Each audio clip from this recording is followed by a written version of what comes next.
welcome to the programme. It's the 4th of March. I'm Tara Mills.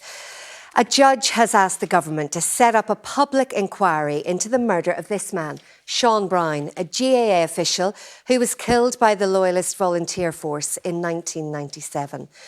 It comes after Mr Brown's inquest was halted today due to intelligence information being withheld at the request of MI5 and others.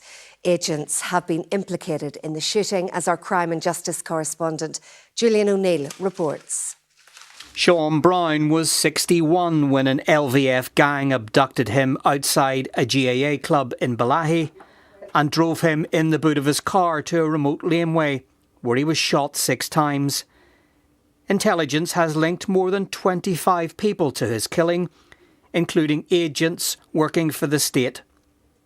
The Ministry of Defence, MI5 and the PSNI all wanted sensitive material withheld from his inquest, and today the coroner granted that request on the grounds of national security, but with significant consequences.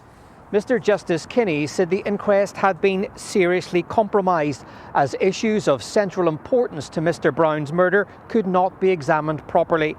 He said it was therefore a matter of deep regret that he could not continue with the inquest.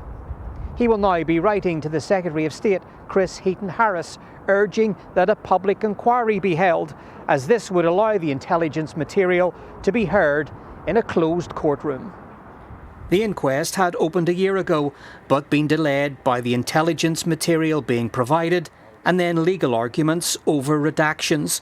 One folder of documents had all 56 pages blacked out, with not a single word visible. When the inquest opened last March, we were under the impression that, yes, we're going to get somewhere with it, but as the months went on, it became less likely that we were ever going to get to that position.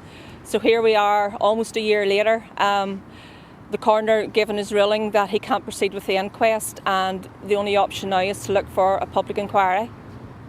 The dignity that this family have invested in this process can only be matched by the depravity of the state actors who have executed the murder, but most egregiously then covered it up.